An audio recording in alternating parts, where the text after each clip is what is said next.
காலத்தை அனுசரிக்கிறவர்களாக நாம் மாறிவிட்டோமா? Are we treating that only as a ritual to be followed every year, year after year? ஆக இவ்விதமாக பழக்க தோஷத்திற்கு பலியாகிவிட்டு கடமைக்காக பேருக்காக நாம் இதை செய்கிறோமா என்ற ஒரு கேள்வியை நாம் எழுப்பி பார்க்க அழைக்கப்படுகிறோம். பொருளோடு அர்த்தத்தோடு லெந்து காலத்தை அனுசரிக்க நாம் செய்ய வேண்டியது எத்தனையோ உண்டு. அதில் குறிப்பாக இந்த பகுதி சொல்லுகின்ற உண்மையை நாம் சிந்திக்கவிருக்கிறோம். ஏனென்றால் திருச்சபையிலே முதலாவதாக லெந்து காலத்திலே படிக்கப்பட வேண்டிய பகுதியாக இந்த யோவேல் 2ஆம் அதிகாரம் குறிக்கப்பட்டிருக்கிறது. ஆண்டுதோறும் சில மாற்றங்கள் மாற்றி வருவதனால் இப்பொழுது வேறு பகுதிகள் கொடுக்கப்படுகின்றன. ஆனால் நான் ஆதியிலே நாம் ஃபாலோ பண்ண அந்த லெக்ஷனரி படி இந்த யோவேல் 2ஆம் அதிகாரத்தை நான் எடுத்துக்கொண்டேன். முதலாவது நாம் பார்க்க போது இங்கே விடுக்கிற அழைப்பு என்ன அழைப்பு விடுக்கிறார்? There is a call that comes from God. Call that comes from God. முதலாவது 12ஆம் வசனத்திலே, ஆதலால் நீங்கள் இப்பொழுது உபவாசத்தோடும் அழுகையோடும் புலம்பலோடும் உங்கள் முழு இருதயத்தோடும் என்னிடத்தில் திரும்புங்கள் என்று கர்த்தர் சொல்லுகிறார். Turn to me, return to me, என்னிடத்தில் திரும்புங்கள் என்று கர்த்தர் சொல்லுகிறார் என்று பார்க்கிறோம். ஸோ டர்ன் டு மீ என்ற வாக்கியம், கர்த்தரிடம் திரும்புங்கள், இது ஆண்டவரிடமிருந்து வருகின்ற அழைப்பு. ஆக இன்றைக்கு அந்த அழைப்பு இந்த லெந்து கால ஆசரிப்புக்கு முன்பதாக நமக்கு வருகிறது. எதற்காக லெந்து காலம்? To turn to God. நம்மை அழைக்கின்ற ஆண்டவரிடம் நாம் திரும்ப வேண்டும். அப்படி என்றால் அதிலே ஒரு பொருள், வேறு வழியிலே சென்று கொண்டிருக்கிறோமா, வேறு பாதையிலே போய்கொண்டிருக்கிறோமா? கர்த்தர் காட்டுகின்ற பாதையிலே நாம் நடந்திருந்தால் என்னிடத்தில் திரும்புங்கள் என்று சொல்ல வேண்டிய அவசியம் இல்லை. There is no need for the Lord to say if we walk according to God's ways. ஆகவே என்னிடத்தில் திரும்புங்கள் என்று கர்த்தர் அழைக்கிறார் என்றால் வேறு திசையிலே போய்கொண்டிருக்கிற காணாமற் போன ஆட்டை போல நாம் காணப்படுகிறோமா? Are we like the last sheep gone astray? வழி தவறி போயிருக்கிறோமா என்ற ஒரு கேள்வியை முதலாவது எழுப்பி பார்க்க நாம் அழைக்கப்படுகிறோம். எனவே கர்த்தரிடத்தில் திரும்புங்கள். அடுத்தபடியாக நாம் மீண்டுமாக நாம் பார்ப்பதென்ன? 13ஆம் வசனத்திலும் உங்கள் வஸ்திரங்களை அல்ல உங்கள் இருதயங்களை கிழித்து கொண்டு உங்கள் தேவனாகிய கர்த்தரிடத்தில் திரும்புங்கள். இங்கே முதலாவது 12ஆம் வசனத்திலே ஆண்டவர் சொல்லுகிறார் நேரடியாக என்னிடத்தில் திரும்புங்கள் என்று. 13ஆம் வசனத்திலே அங்கே தீர்க்கதரிசி சொல்லுவதாக நாம் பார்க்கின்றோம். தீர்க்கதரிசி சொல்லுகிறார் கர்த்தரிடத்தில் திரும்புங்கள், உங்கள் வஸ்திரங்களை எல்லாம் உங்கள் இருதயங்களை கிழித்து கொண்டு என்று பார்க்கிறோம். அப்படி என்றால் இங்கே கேள்வி 2 காரியம், when and how. when and how, எப்பொழுது கர்த்தரிடத்தில் திரும்ப வேண்டும் என்று சொல்லி நாம் கேள்வி எழுப்ப வேண்டும். ஆக லெந்து காலத்துக்கு முந்தைய ஞாயிறாக இருக்கிறபடினால் இப்பொழுதே என்பதை நாம் முக்கியமாக மனதில் கொள்ள வேண்டும். ஆக இப்பொழுதே நாம், ஏனென்றால் 12ஆம் வசனம் எப்படி ஆரம்பிக்கிறது? இப்பொழுதே now itself. எனவே தள்ளி போடாதே, தாமதிக்காதே, பின்னால் பார்த்து கொள்ளலாம் என்று நினைக்காதே. do not postpone it, do not delay, do not procrastinate என்று சொல்லி ஆண்டவர் சொல்லுகிறார். இப்பொழுதே, now. ஏனென்றால் வாழ்க்கை நாம் யாருக்குமே நிரந்தரம் அல்ல என்பது நமக்கு தெரியும். நிரந்தரமற்ற வாழ்க்கையை மனிதன் புல்லை போல பூக்கிறான், காற்று அதன் மேல் வீசினவுடனே அது இல்லாமற் போயிற்று என்று பார்க்கிறோம்.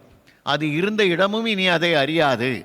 அவ்விதமான ஒரு நிரந்தரமற்ற வாழ்க்கையை மண்ணுலகிலே வாழும்பொழுது நீண்ட காலம் பொறுத்து பார்த்து கொள்ளலாம், பின்னால் பார்த்து கொள்ளலாம், தள்ளி வைத்து கொள்ளலாம் என்று தாமதிக்காதே, இப்பொழுதே.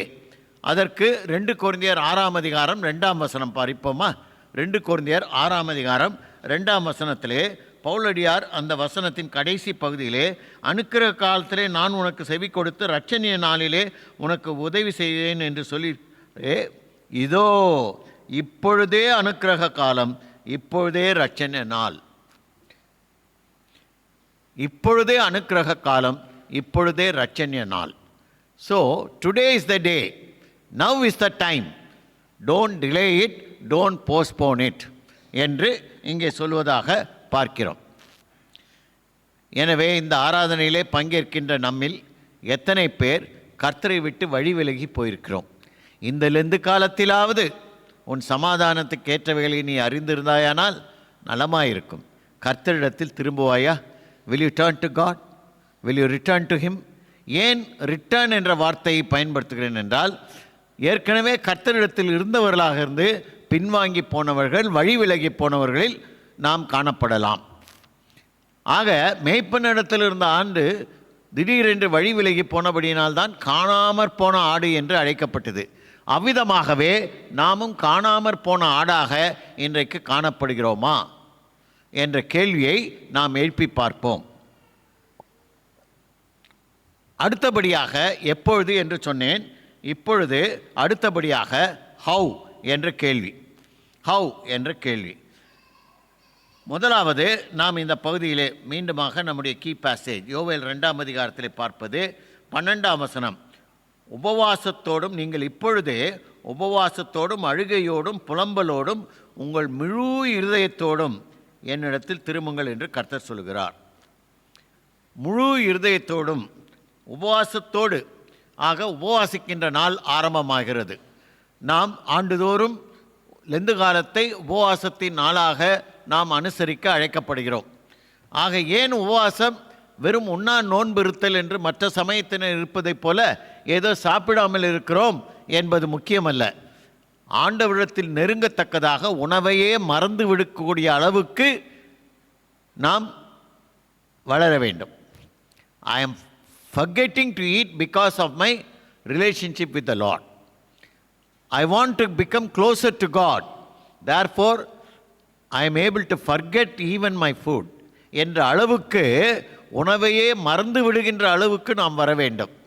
ஏதோ வலிந்து இருக்கிறேன், ஆகவே சிலர் உபவாசம் என்று சொல்லிவிட்டு மத்தியானம் 1 மணி வரை உபவாசம், காலையிலே சாப்பிடாமல் மத்தியானம் 1 மணிக்கு இருவேளை உணவையும் சேர்த்து சாப்பிட்டால் என்ன பயன்?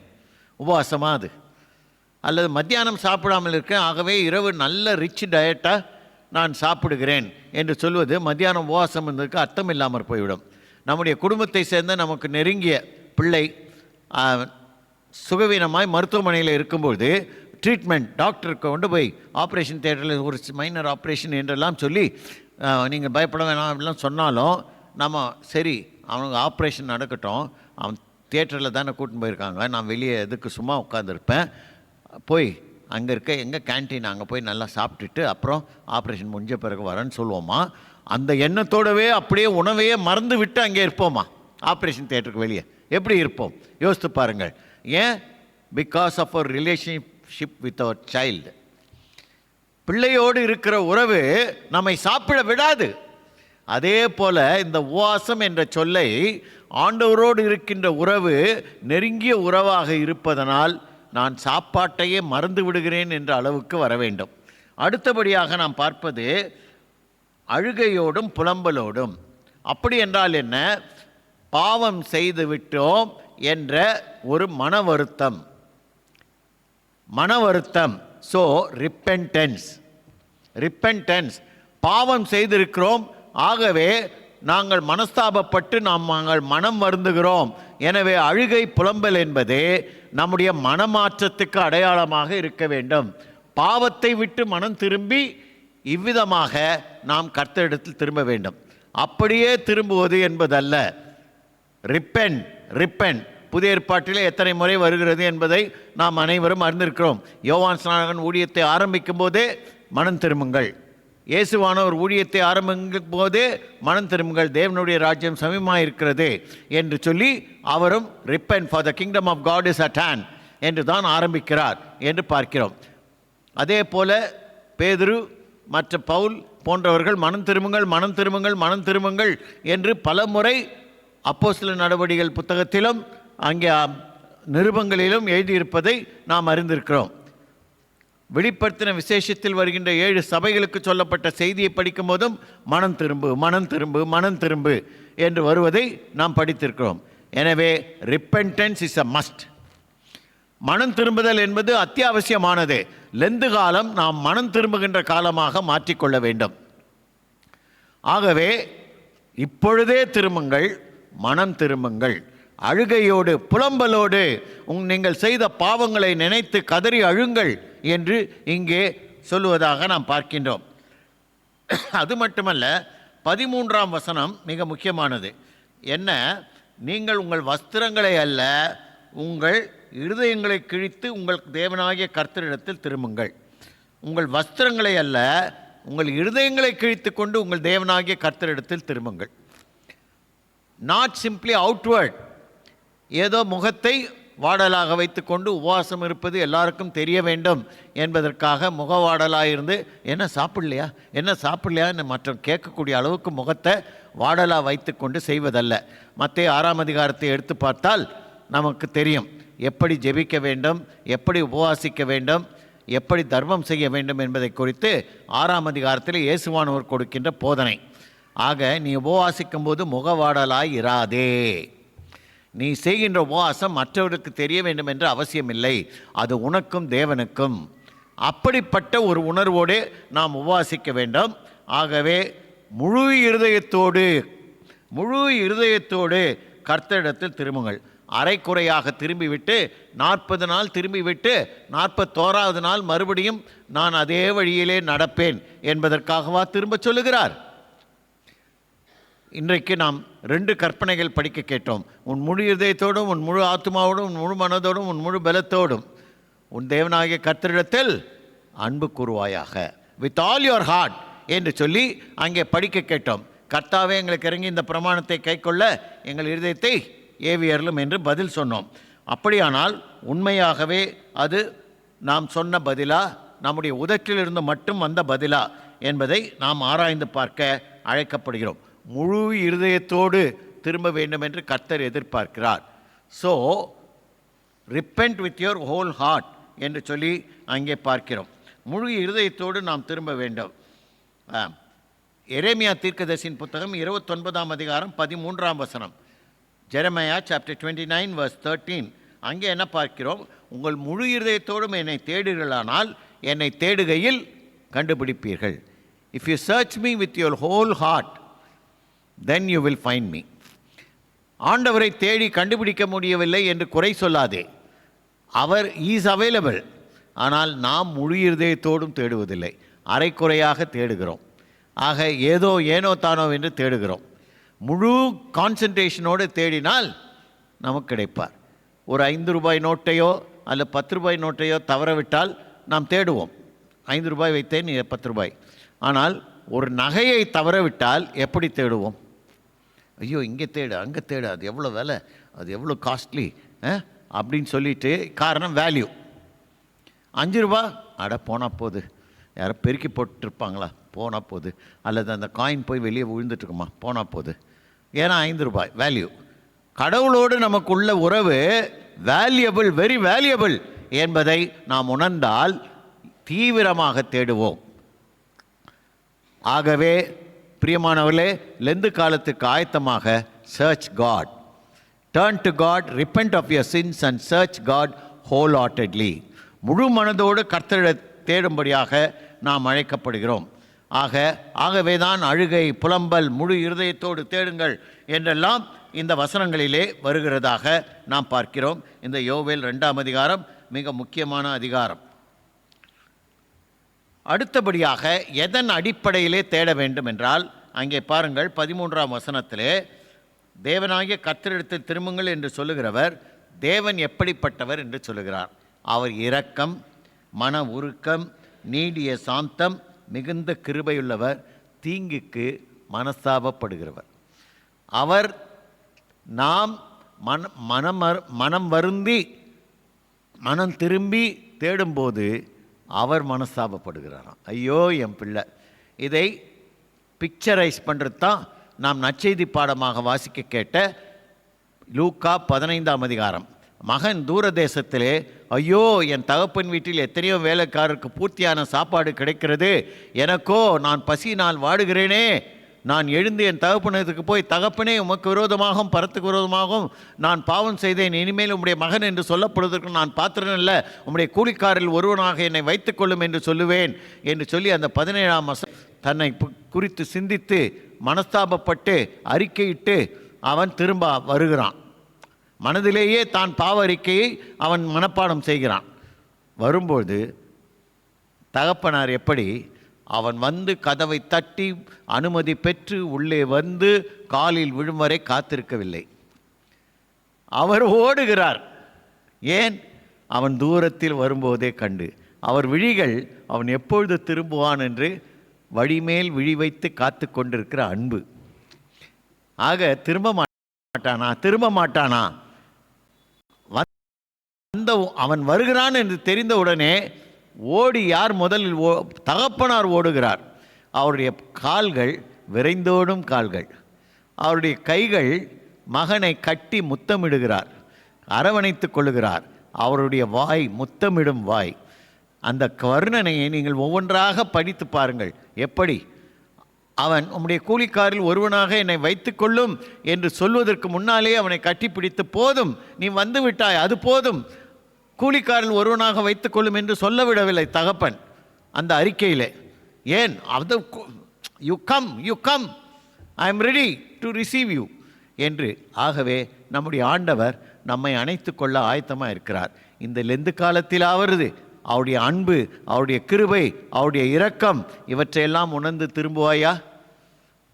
இங்கே பாருங்கள், அவர் எப்படிப்பட்டவர்? இரக்கம், மன உருக்கம், நீடிய சாந்தம், மிகுந்த கிருபை, தீங்குக்கு மனஸ்தாபப்படுகிறவர். இதை யோனா 3ஆம் அதிகாரத்தில் நீங்கள் படித்து பார்த்தீர்கள் என்றால் நினிவே மக்கள் மனம் திரும்பின பகுதி அங்கே வருகிறது. அப்பொழுது கர்த்தர் தீங்குக்காக மனஸ்தாபப்பட்டு அவளை மன்னித்து ஏற்றுக்கொள்கிறார். இன்னும் 40 நாள் உண்டு, நினிவே கவிழ்க்கப்பட்டு போகும் என்ற எச்சரிப்பின் செய்தியை கொடுத்தவர் அவர்கள் மனம் திரும்பினவுடனே தீங்குக்கு மனஸ்தாபப்பட்டு அவர் தன்னை மனதை மாற்றிக்கொள்கிறது. நாம் அங்கே படிக்கிறோம். ஆக கடவுளுடைய இரக்கம், ஆண்டவரின் கிருபை, பேரிரக்கம், கருணை, தயவு, நீடிய பொறுமை இவற்றின் அடிப்படையிலே நாம் திரும்ப வேண்டும். This the basis. அந்த பேசிஸ் எதன் அடிப்படையில்? கடவுளுடைய தன்மை.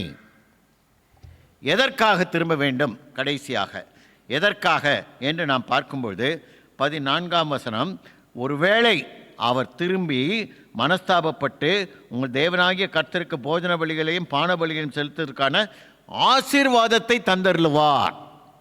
அப்படின்னா என்ன? ரெஸ்டோரேஷன் என்ற வார்த்தை. எதற்காக? மீண்டுமாக உறவு புதுப்பிக்கப்பட்டு விட்டது. Restoration of relationship.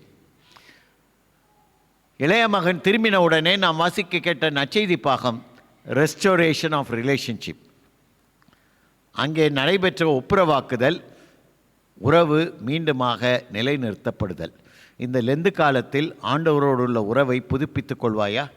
அடுத்தபடியாக இன்னொரு வசனம் என்ன பாருங்கள், 18-19. அப்பொழுது கர்த்தர் தம்முடைய தேசத்துக்காக வைராக்கியம் கொண்டு தம்முடைய ஜனத்தை கடாட்சிப்பார்.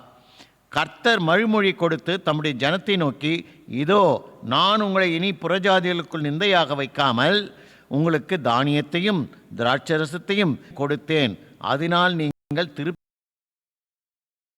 ஆவீர்கள். ஆகவே 21ஆம் வசனம் பாருங்க, தேசமே பயப்படாதே, மகிழ்ந்து களிக்கொரு, கர்த்தர் பெரிய காரியங்களை செய்வார். இதெல்லாம் வாக்குறுதி. Restoration of relationship with God, relationship with people, relationship with nature. கடவுளோடு உள்ள உறவு புதுப்பிக்கப்படுகிறது.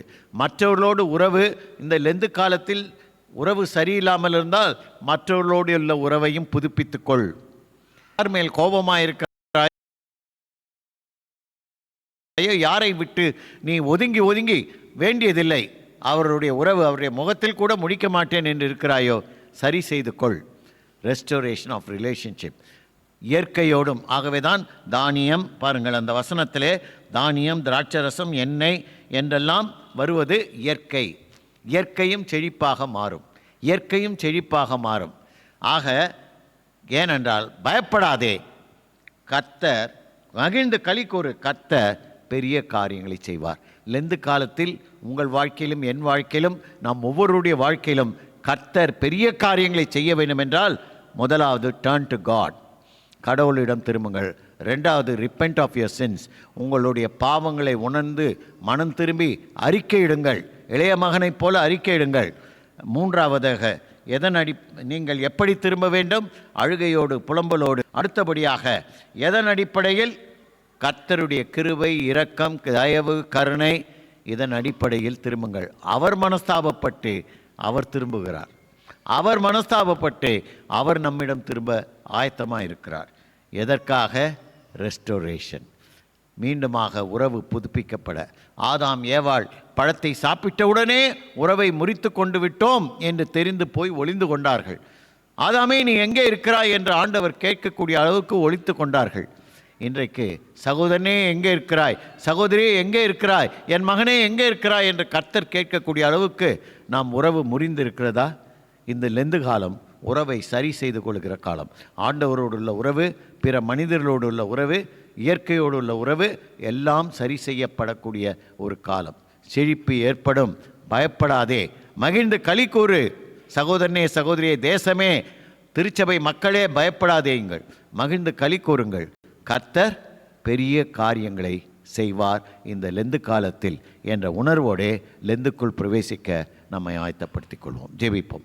அன்புள்ள ஆண்டவரே, நாங்கள் கேட்ட செய்திக்காக நன்றி, செய்தியின் மூலம் உணர்த்தப்பட்ட உண்மைகளுக்காக நன்றி. பல முறை படித்த பகுதிகளை மீண்டுமாக எங்கள் நினைவுக்கு இந்த ஆராதனை கொண்டு வந்தீர், அதற்காக ஸ்தோத்திரம்.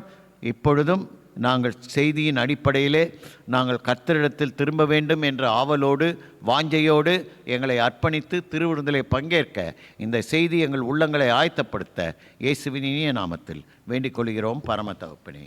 ஆமென்.